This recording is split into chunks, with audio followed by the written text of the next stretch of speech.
রাধে আজো চলে রে রাধা বিনোদিনী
আপনারা রাত্রিবেলা থাকবেন দুটোর পরে বাহ গত বছর তুমি ছিলে তো আরেকজন ছিল না ও ছিল আরেকটা মেয়ে ছিল এই রে বিয়ে হয়ে গেছে কপাল খারাপ আমার রাধে রাধে ঠিক আছে না ওরা ভালো নেচেছিল মানে গত বছরে আমি এসেছিলাম তো আপনারা আমাকে চেনেন তো যাক আমার কপাল ভালো যে আপনারা চিনেছেন আমাকে একটা কথা বলুন তো আপনাদের বাড়িতে গেলে আপনারা কথা বলেন না কেন এখানে তো খুব সুন্দর কথা বলছেন বাড়িতে আনাগোনা করছি আপনারা আমাদেরকে দেখেও দেখেন না ওটা একবার দুর্ভাগ্য এটা সৌভাগ্য রাধে রাধে এইবার সব সখীদেরকে নিয়ে আমার রাধারানী বৃন্দাবনের বনে বিহার করতে করতে গোবিন্দকে দেখতে পেলেন দূর থেকে যে গোবিন্দকে দেখতে পেয়েছি গোবিন্দ একটা বিচিত্র ঝুলনা রচনা করে বসে আছে যেই রাধারানী আসবে রাধারানীকে পাওয়া মাত্র আমার গোবিন্দ রাধারানীকে স্বয়ং সঙ্গে ধারণ করে ঝুলনায় জন্ম পাবে এবার এই দোলনায় দুজনেই ব্যাকুল হবে বলে প্রতীক্ষা করছিল আমার গোবিন্দ সখীগণ তাদের মিলন করাবে কিন্তু কি করে হবে কুটিলার সঙ্গে আছে ভীষণ জঞ্জাল এবার কুটিলার নাকে গোবিন্দ দিল দুর্গন্ধ আর সকলের নাকে দিল পদ্ম এই দুর্গন্ধ পেয়ে কুটিলা বাড়ি বাড়িয়ে গেল এবার রাধারানীকে সবাই যুগল করেন আমার গোবিন্দের সঙ্গে সেখানে কানন দেবতী বৃন্দা সখী মাথে রায়ের সরসী কুলে রায়ের সরসী কুলে রায়ের সরসী কুলে এই চিত্র ছিল না করিলা রচনা করিলা রচনা সুখত বকুল ঢালে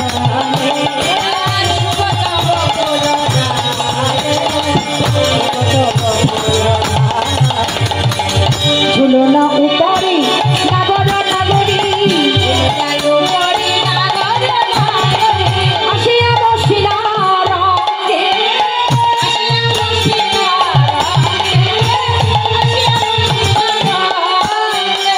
ঝুলাই ঝুলনা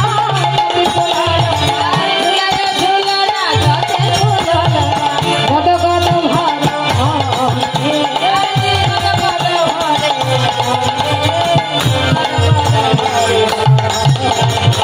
রাধা গোবিন্দের যুগল হলো রাধা গোবিন্দের যুগল হলো একবার নয়ন ভরে দেখে রাধা গোবিন্দের যুগল হলো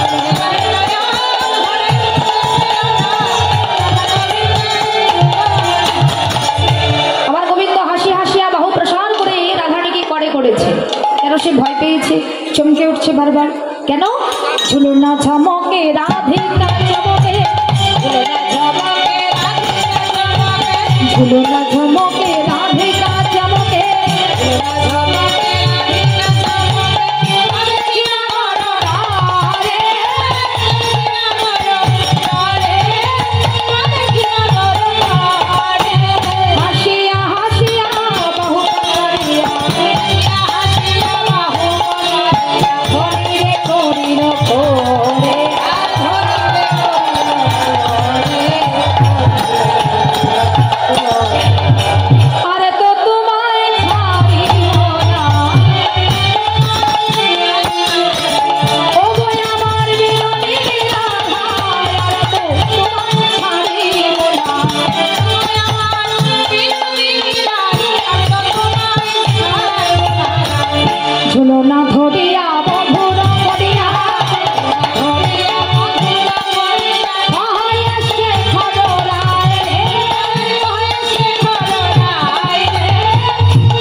হাঁপিয়ে গেছো?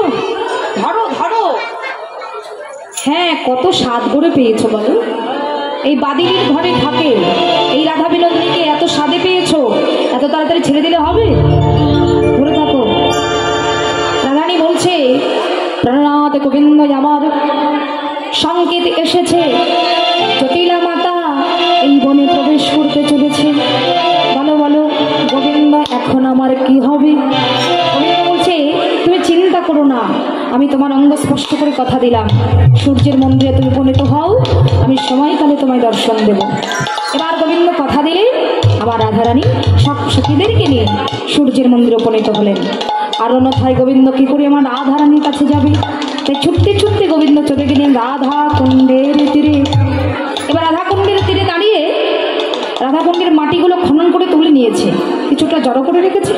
এবার এই মাটিগুলো নিজের হাতে হাতে তুলে তুলে ঘষে ঘষে নিজের সর্বাঙ্গে মাখছে, আর এই কালো বরণকে ঢেকে রাখছে। ওদিকে জটিলা এসে বললেন, কই রে কুণ্ডলতা, কই রে ললিতা, তোরা তাড়াতাড়ি আয়, পুজোর সব জোগাড় করেছিস? বললেন, হ্যাঁ, এই যে দেখো যা যা এনেছি সবই ঠিক আছে, কিন্তু ব্রাহ্মণ কোথায়? এবার ব্রাহ্মণ আনতে কি যাবে? কুণ্ডলতা বললেন, আমি যাব। তুমি যাবে? হ্যাঁ, আমি যাব। ও জটিলা মা, তুমি চিন্তা করো না, যেমন ব্রাহ্মণ তুমি চাও আমি তেমনই ব্রাহ্মণ নিয়ে আসবো। এই বলে কুণ্ডলতা চললেন ব্রাহ্মণ আনতে। আর গোবিন্দ কি করেছে? এবার আমার গোবিন্দ আর দেরি না করে, জায়গা দাও না, তোমরা একটু জায়গা দাও, আমার এখানে কাজ আছে তো। এবার গোবিন্দ পুরোহিত ব্রাহ্মণ সাজছে। সবত ব্রাহ্মণের গায়ের রং ফর্সা হয় না, কালো রঙের খুব কম হয়, ফর্সা রঙেরই হয়। তা কৃষ্ণ এই কালো বরণ নিয়ে যদি যায় তাহলে ধরা পড়ে যাবে। তাই চিন্তা করলেন রাধাকুণ্ডের মাটি মাখে। এবার রাধাকুণ্ডের মাটি সর্বাঙ্গে মেখে আমার গোবিন্দ ব্রাহ্মণ সেজে দাঁড়িয়ে আছে। আর কুণ্ডলতা সখী এসে গোবিন্দকে নিয়ে যাবে বলে দূর থেকে তাকে দেখতে পেয়ে, তারে দেখি মনে সখী এলাই মাথা রাখে, মনে সখী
গলে পাটা ভালে ফোটা কোষাকুষি করে,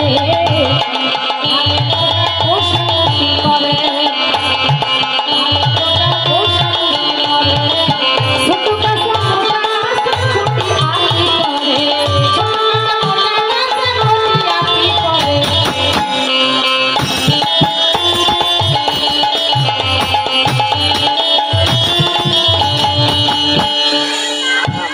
ব্রাহ্মণ পছন্দ হয়েছে?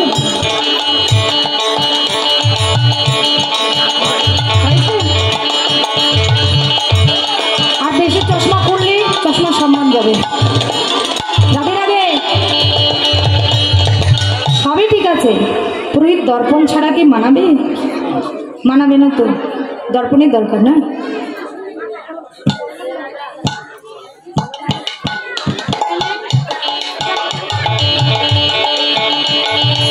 সত্যি কথা বলবো, পুজো করতে করতে পাতাই ছিঁড়ে গেছে। আর কত পুজো করবো, পাতা ছিঁড়ে গেছে। দেখুন ডায়েরির আস্তর দর্পণ ছিঁড়ে গেছে। এবার লইয়া পুতি হইয়া জুঠি আইলা গের ঘর,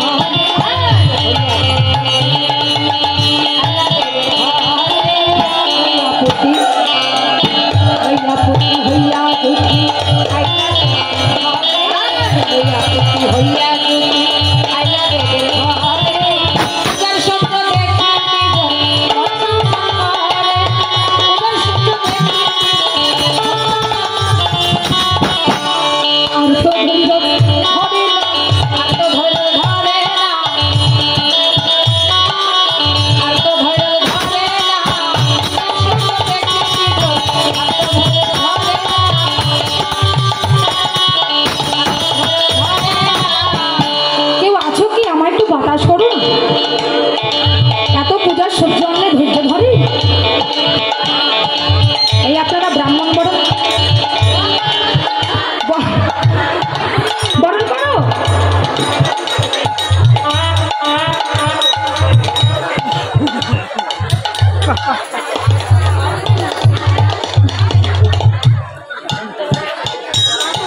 এবার একটু বরণ করো, বরণ করো।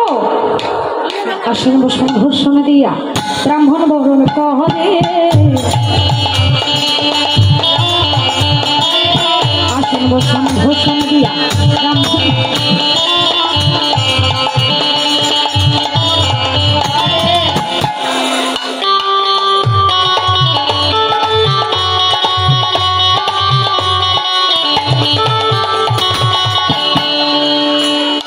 ব্রাহ্মণের স্বভাব মোটেও ভালো নয় রে নয়,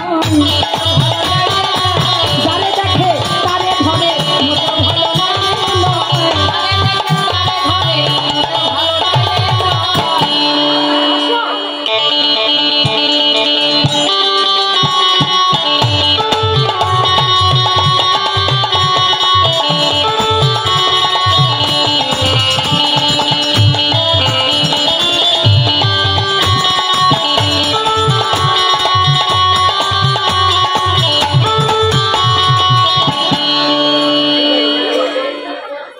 এই যে এত সুন্দর সাজিয়েছে, আহা ঘিরে নাড়ু দেখি মতো কাহে বারে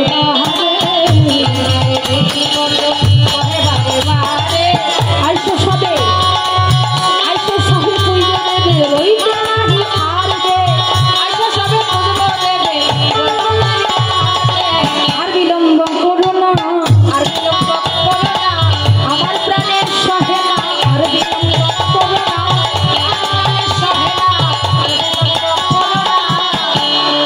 এই যে নষ্ট লোকে দুষ্ট কথা কইল বুড়ি কাহারে,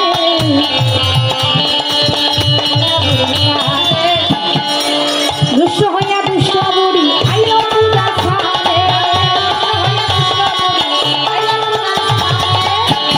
দেখি দেখি দেখাও, তাড়াতাড়ি দেখাও। রাধারানী কি সেবা করলেন আমার গোবিন্দ, তাড়াতাড়ি পুজোর জায়গায় চলুন।